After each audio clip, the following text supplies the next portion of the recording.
So this college is going to turn 100 years old in 2022. Pretty amazing. And when you think back about the people that have gone through this institution, it's amazing. And that includes some incredible athletes. So to the inductees, congratulations. When you think 100 years almost of athletics at this institution, you are among the best of the best that are being recognized tonight. Congratulations. I know it's going to be a great night. Thank you. Well, we have two kind of cool people here that have had a lot of media attention as of late, and our current inductees. John Miller, who is the San Francisco Giants announcer, and come on up here. Yeah. And Julian Edelman of the New England Patriots.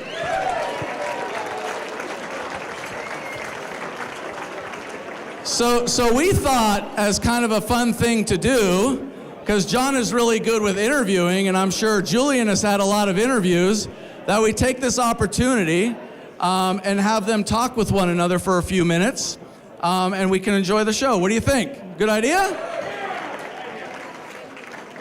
All right, John, the mic is yours. Hello. And welcome to this great night. Congratulations to all of the Hall of Fame inductees, and we hope you have a great, memorable night. Now, Julian, I just couldn't help notice that Saturday night, the night before the Super Bowl, they had the big, it's a big show, right, down at the Super Bowl city.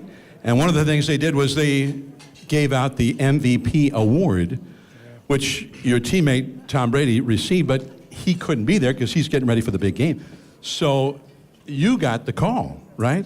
I did. Now, was that like Tom calls you and says, "Hey, can you come down? I need something to ask you a big favor." How'd that work? Well, first off, I just want to say congratulations to the inductees, and it's an absolute honor for everyone here having this wonderful night and being put in this thing.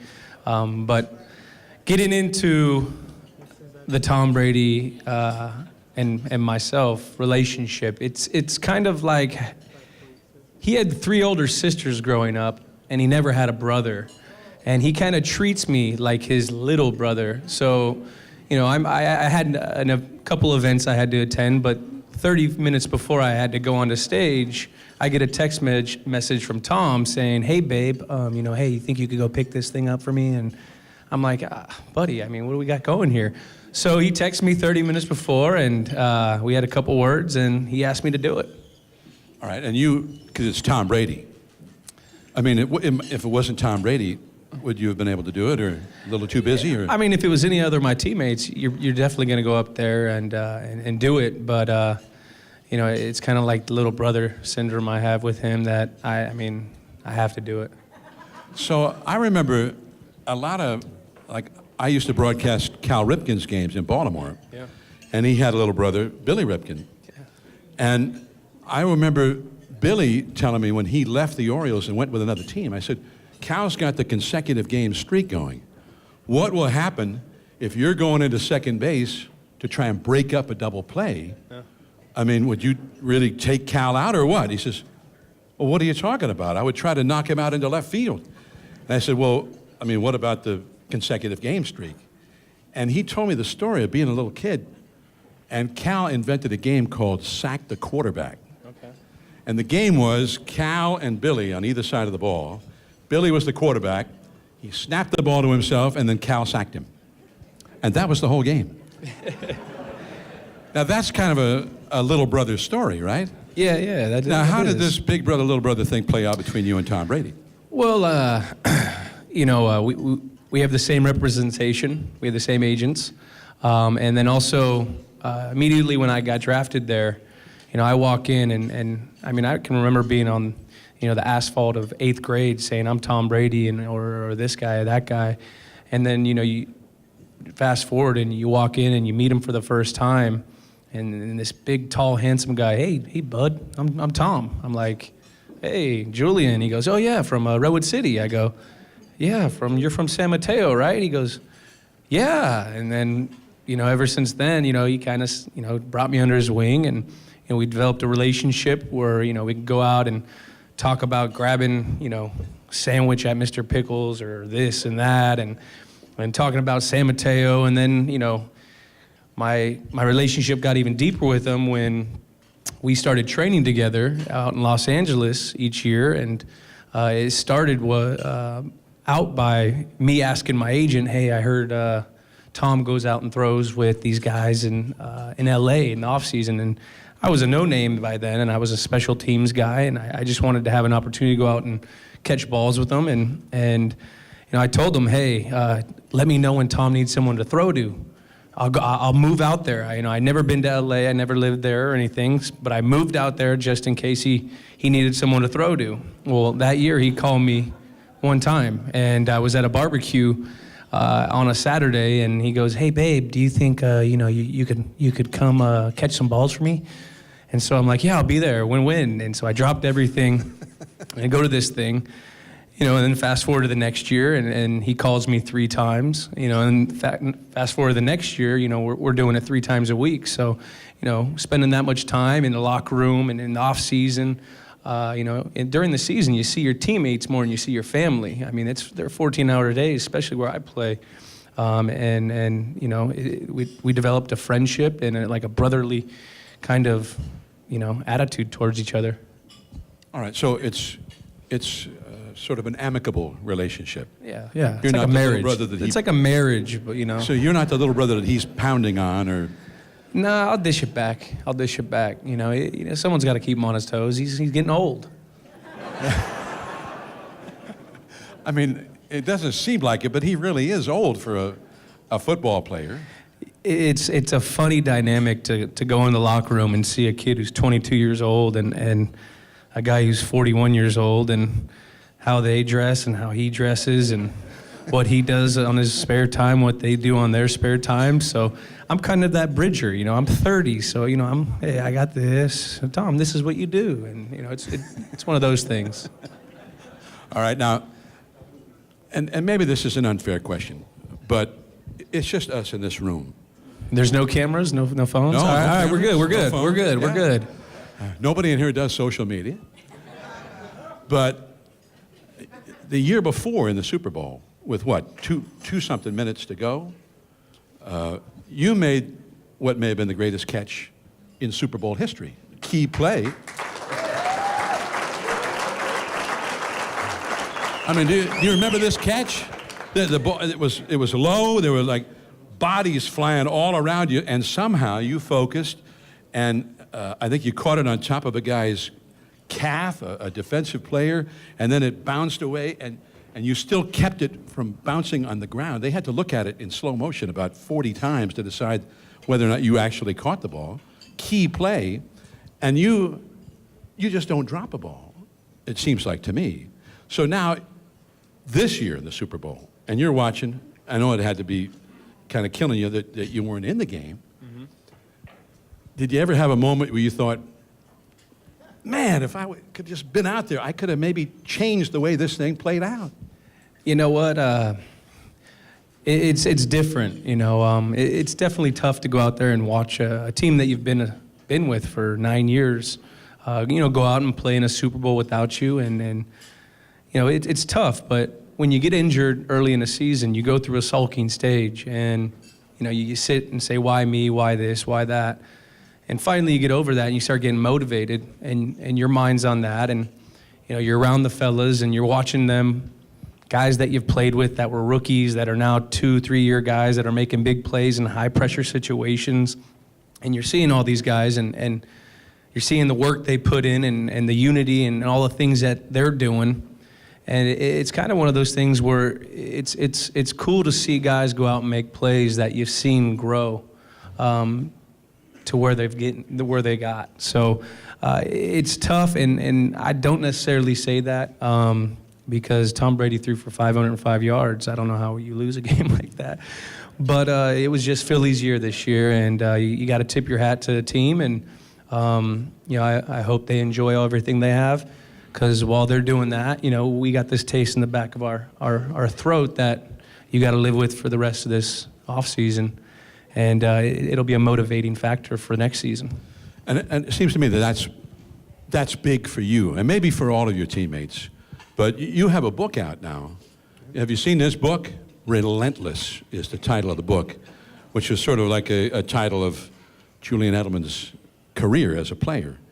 Because this was not an automatic thing for you.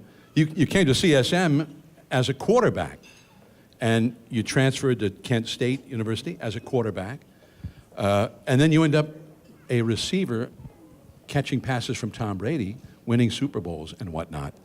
But there weren't that many people along the way, I'm guessing, who said, this guy is a can't miss. I see him winning 5 Super Bowl rings in his career. I mean, no, there was no one really saying that. But I was taught at a very young age from my father, like, let's not worry about what people say. Let's worry about, your craft and really just going out and practicing and trying to better your craft. And, that was a very bumpy road, and it was very tough. But what I did was I just worried about what I could control, and that was trying to go out and improve each day. I mean, learning how to play receiver after never playing it, it's like learning a new skill. It's like learning ballet. You gotta learn how to dance. You gotta learn how to feel. You gotta learn how the body movement works. And I would sit and just watch film of guys that have played in my system, guys like Jabal Gaffney, Jerry, Wes Welker. I'd learn things from Randy Moss, and I would try to learn from every single type of receiver, not just guys with my body type, because you can learn from everyone.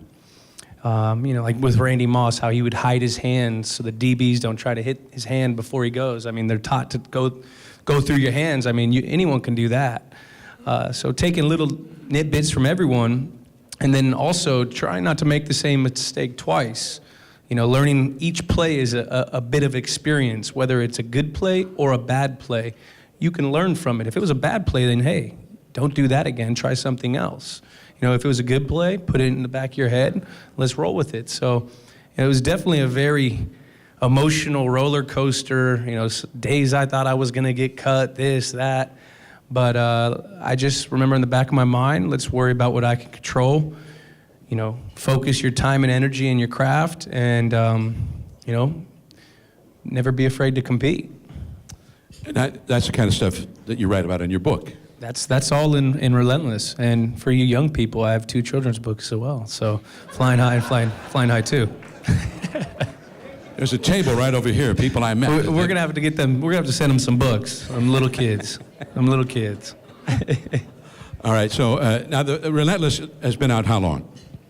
It's been out. It came out in October. So. Okay, so not very long. Not very long. All right. So the holidays are past. Holidays are past. Could make a good Valentine's gift. Valentine's Day. We got it all. Is President's Day coming? I don't know. Oh yeah, President's Day. Perfect. President's Day. Yeah. Nah. Relentless. Julian Edelman, Yeah, College of San Mateo, Hall of Famer.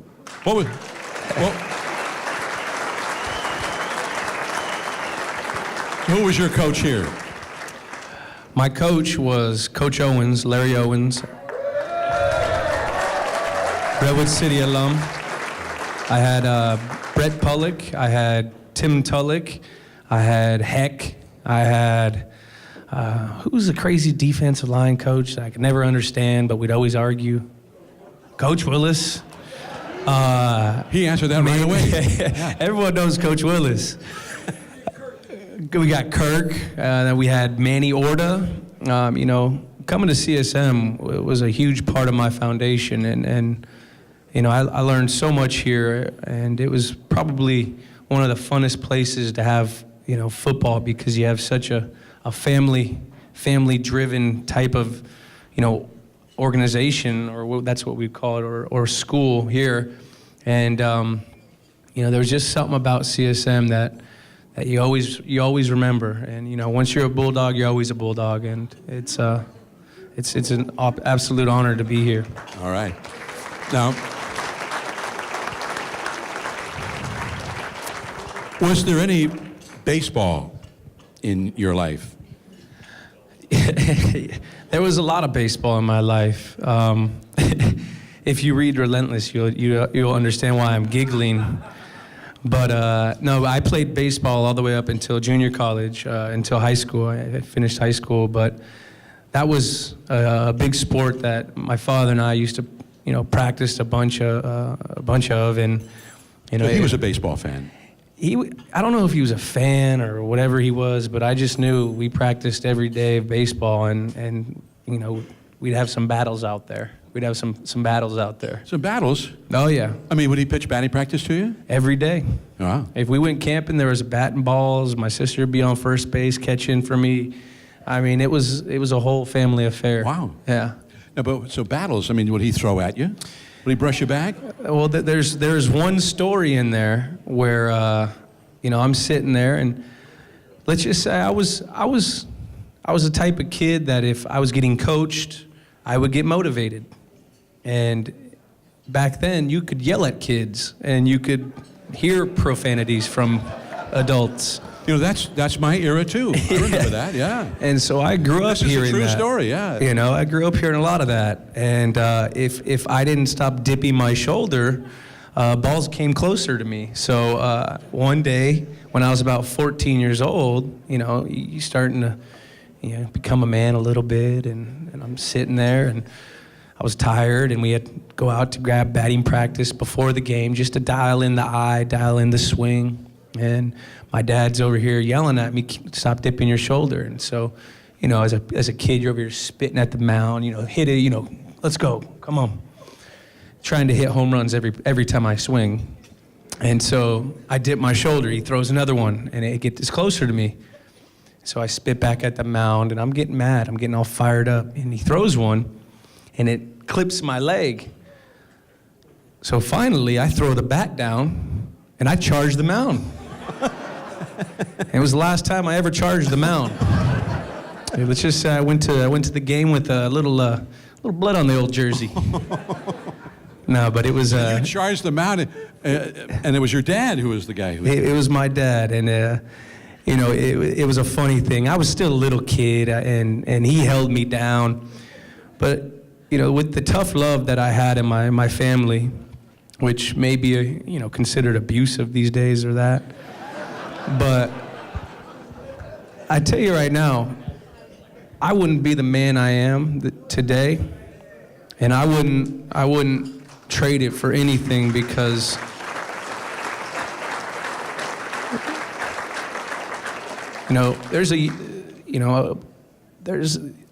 when you're young, you really don't know, and to have that father figure in your life, and I don't realize how my father knew these things about discipline and responsibility and all these types of things, because my father didn't grow up with a dad. He grew up in the trailer parks, being that way. And to see how that happened, and it amazes me, and I wouldn't trade it for anything, because I understand that there are people that don't have that, and that's the reason why the way I am.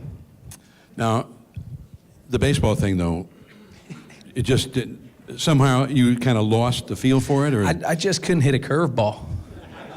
Did your dad have a pretty good curveball?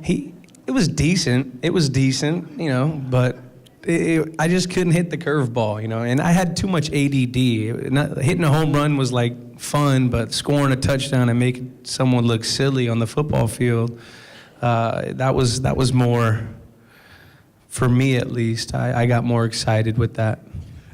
But did you follow baseball? I mean, you had the Giants and the A's, two major league teams. Yeah, right? I followed baseball. I remember playing the video game with you, commentating in it, 2K, MLB 2K. Oh, yeah. That's a really good game. I was a big Giants fan growing up, living in Boston for the last 9 years, seeing them win World Series. You become a Sox fan, and the relationships I have over there. So baseball, it's crazy, because as a kid, you kind of dwindled away from it, but now that I'm older, I miss it. I miss a lot of it, because it's a fun sport. It's America's pastime. All right. So, how long you want us to keep going with this, or we're? Yeah. Because I'm pretty open until about for 2 weeks. Yeah, I've got 2 weeks before I have to get to Arizona. I'm open till August. 2 more questions. All right. All right. You ready? Are you? No. All right, I'm ready then. Okay, all right. The season to come. Now, that's the motivation. And in a way, you seem to relish that you guys didn't win the Super Bowl. And is that the way Brady is, too? Is that something you guys have in common? Is that the motivation to excel, to do better? You know, I don't think that that adds to it. But you know, with Tom, the competitiveness that man has, and the ability to do it over so long. You know, anyone can mess around and be good for a year, 2 years. To have the longevity that he's had, and the motivation that he's had is second to none, and that's ultimately why I feel like he's probably the best athlete ever to play the game, any game. Just because, I mean, this man's won 5 Super Bowls. He's got the hot model wife. He's got the beautiful kids, the nice house, and you see him, you know, April 15th when we all come together, you know, running with everyone, you know, out there doing his band works, you know, having his quarterback coach come in and fine tune him. I mean, he's a man of details, and he's one of our leaders, and with the leadership that we have with my coach, Coach Belichick, and Mr. Kraft, and seeing how detail-oriented those guys are, it rubs off on you. And you know, I have that competitiveness in my blood as well. So I don't necessarily think that. Well, it does. I mean, the losing the Super Bowl definitely motivates you, and especially not being a part of it. So, you know, you're definitely motivated. If that answers the question. You're not saying it. Maybe you can't say it, but I think you guys would have won if you'd been playing.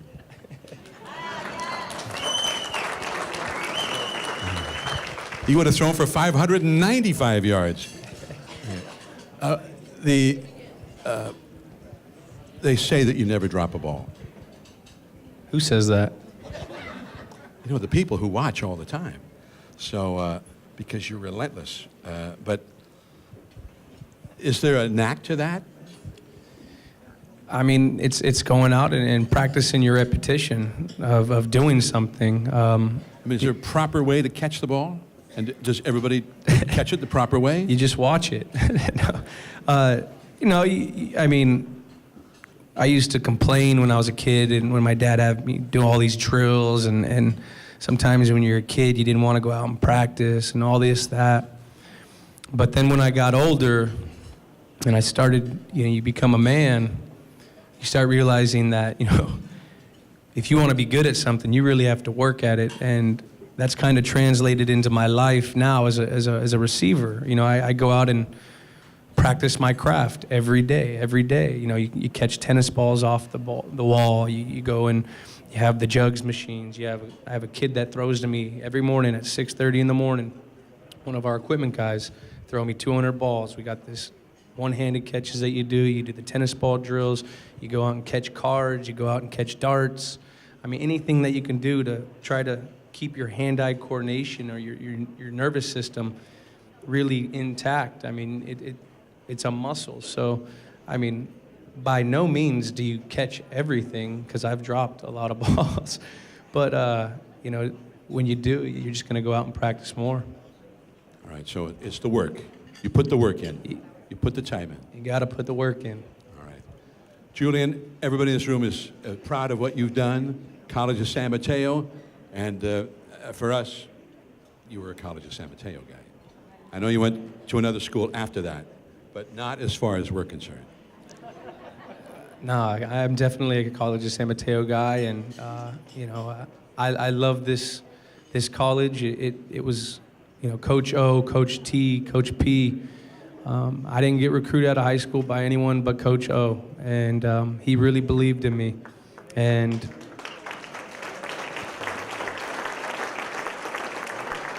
And I want to congratulate Coach O on the wonderful career that he had. He's hanging him up this year. He's hanging up the whistle.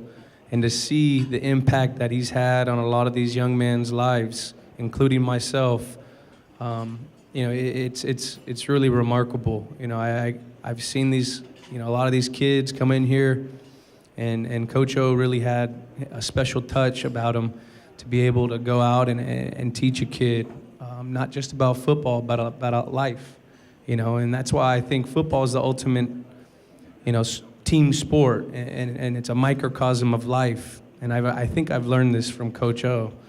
You know, what you put in is what you're going to get out. You set goals, you have a teamwork, and it's a thing where you have, you know, 11 men on the field, all with one common goal. And if one man doesn't execute his job, it affects the play. And so that's, you know, I love football. Well, it shows, that's for sure. Julian Edelman, College of San Mateo, Hall of Fame.